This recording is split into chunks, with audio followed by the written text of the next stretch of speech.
know what day it is today? April 30th? That's right. George Washington took office as the first president of the United States of America 200 years ago today. And it happened right here. We were going to declare another independence, the dawn of a new nation, here. The end of the Patriots' secret rule, liberation of this country. This was where it was supposed to begin. This is where freedom could have been born.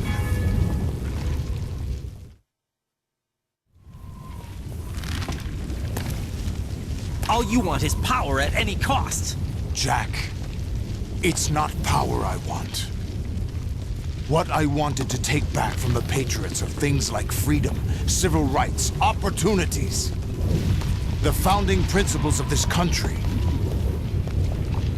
Everything that's about to be wiped out by their digital censorship. Jack, listen to me. We're all born with an expiration date. No one lasts forever. Life is nothing but a grace period for turning the best of our genetic material into the next generation. The data of life is transferred from parent to child. That's how it works. But we have no heirs, no legacy. We brothers are called les enfants terribles. Cloned from our father, with the ability to reproduce conveniently engineered out. What is our legacy if we cannot pass the torch? Proof of our existence, a mark of some sort.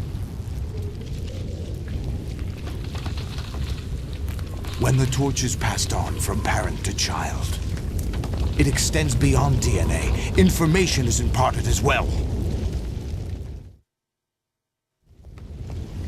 All I want is to be remembered by other people, by history.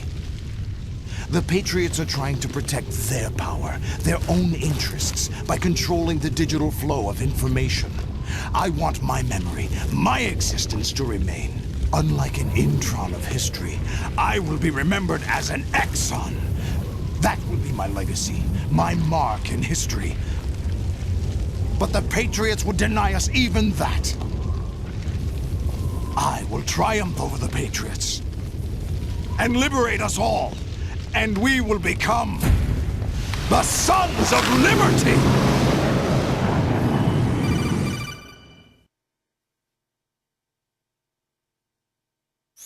Raiden, are you receiving? We're still here. How's that possible? The AI was destroyed. Only GW. Who are you? To begin with, we're not what you'd call human. Over the past 200 years, a kind of consciousness formed layer by layer in the crucible of the White House. It's not unlike the way life started in the oceans 4 billion years ago.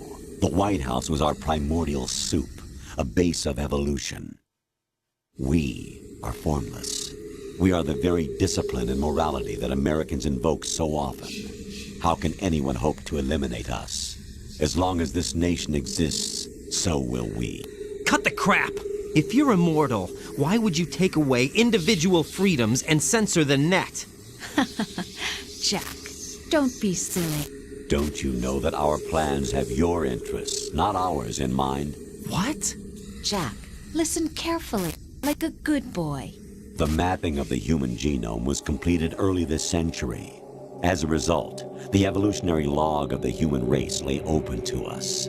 We started with genetic engineering, and in the end, we succeeded in digitizing life itself. But there are things not covered by genetic information. What do you mean? Human memories, ideas, culture, history. Genes don't contain any record of human history. Is it something that should not be passed on? Should that information be left at the mercy of nature? We've always kept records of our lives, through words, pictures, symbols, from tablets to books. But not all the information was inherited by later generations.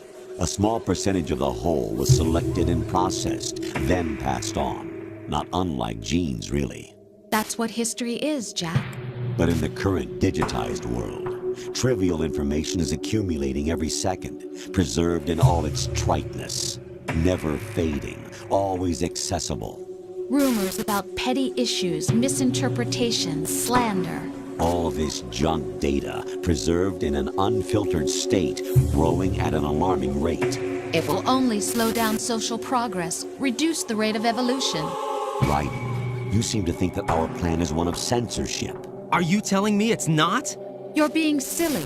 What we propose to do is not to control content, but to create context. Create context. The digital society furthers human flaws and selectively rewards development of convenient half-truths. Just look at the strange juxtapositions of morality around you. Billions spent on new weapons in order to humanely murder other humans.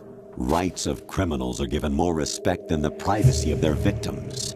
Although there are people suffering in poverty, huge donations are made to protect endangered species. Everyone grows up being told the same thing. Be nice to other people. But beat out the competition. You're special. Believe in yourself and you will succeed. But it's obvious from the start that only a few can succeed. You exercise your right to freedom, and this is the result. All rhetoric to avoid conflict and protect each other from hurt. The untested truths, spun by different interests, continue to churn and accumulate in the sandbox of political correctness and value systems. Everyone withdraws into their own small gated community, afraid of a larger forum. They stay inside their little ponds, leaking whatever truth suits them into the growing cesspool of society at large. The different cardinal truths neither clash nor mesh. No one is invalidated, but nobody is right.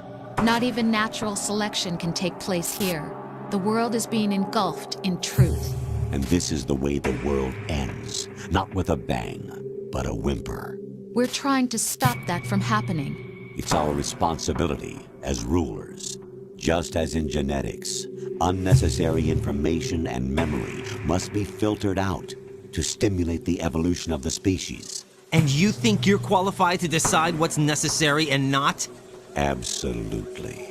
Who else could wade through the sea of garbage you people produce, retrieve valuable truths, and even interpret their meaning for later generations? That's what it means to create context. I'll decide for myself what to believe and what to pass on. But is that even your own idea? Or something Snake told you. That's the proof of your incompetence right there.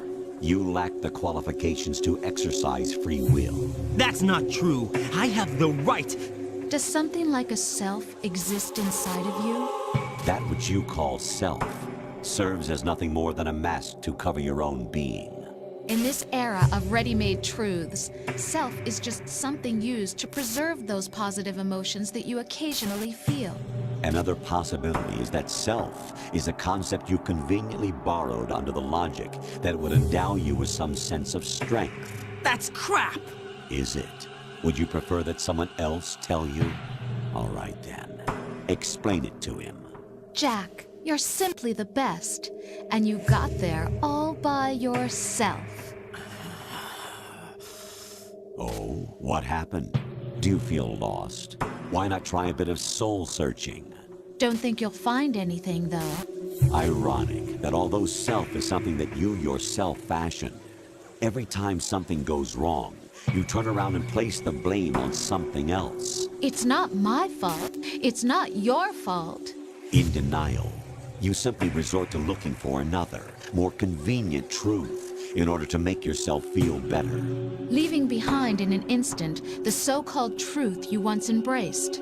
Should someone like that be able to decide what is truth? Should someone like you even have the right to decide?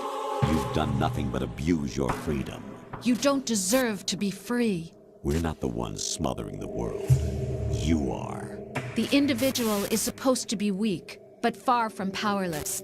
A single person has the potential to ruin the world. And the age of digitized communication has given even more power to the individual.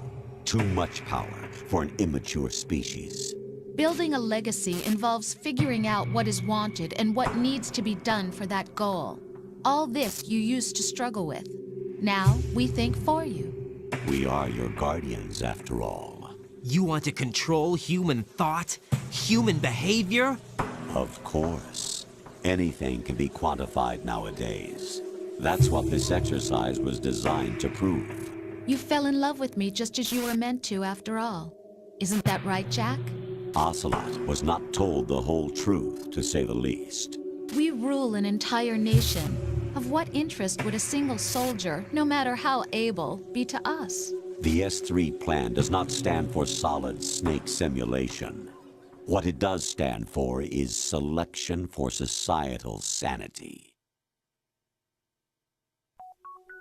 The S3 is a system for controlling human will and consciousness.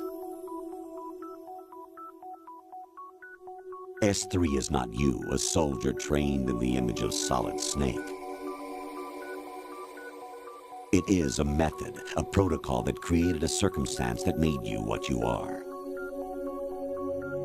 So you see, we're the S3, not you.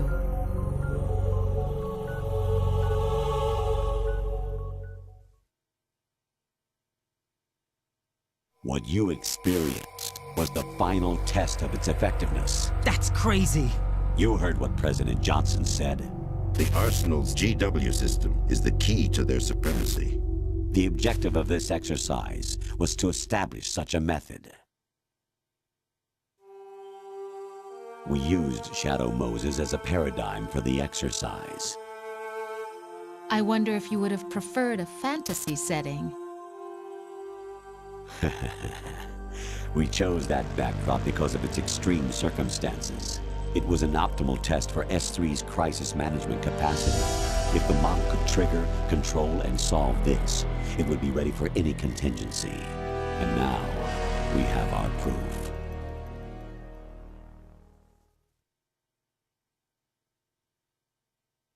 Raiden, there are also reasons behind your selection.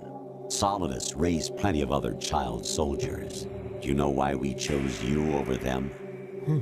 It was because you were the only one who refused to acknowledge the past. All the others remember what they were and pay for it daily. But you turn your back on everything you don't like. You do whatever you like, see only the things you like, and for yourself alone. Yes, Rose can attest to that. You refused to see me for what I was. I lied to you, but I wanted to be caught. You pretended to be understanding, to be a gentleman. You never made a conscious attempt to reach out to me. The only time you did was when I gave you no choice but to do so. I was just trying not to. What? Trying not to hurt me? Dear, the one you were trying not to hurt was yourself. Avoiding the truth under the guise of kindness is all that you did. It occurred to you to do nothing but look out for yourself. Even if you claim that it was for my sake, that feeling was nowhere to be seen. In the end, everything was for your sake. I was never part of the picture. Exactly right. So you see, you're a perfect representative of the masses we need to protect. This is why we chose you. You accepted the fiction we've provided, obeyed our orders, and did everything you were told to. The exercise is a resounding success. Didn't I tell you that GW is still incomplete? But not anymore, thanks to you. Your persona, experiences, triumphs, and defeats are nothing but byproducts. The real objective was ensuring that we could generate and manipulate them. It's taken a lot of time and money, but it was well worth it considering the results. I think that's enough talk. It's time for the final exercise. Raiden, take Solidus down. Think again. I'm through doing what I'm told. Oh, really? Aren't you forgetting something? If you die, my child dies. The termination of vital signals from your nanomachines means the death of Olga's child. Not to mention the death of Rose. She's wired the same way. Rose, does she actually exist? Of course I do, Jack. You have to believe me. Damn! It will be a fight to the death. Solidus at least wants you dead. We will collect the necessary data from this last fight. Then we'll consider the exercise closed. So, Jack the Ripper? Will it be Solidus, the Patriots' creation? Or you, Solidus's creation? Our beloved monsters, enjoy yourselves.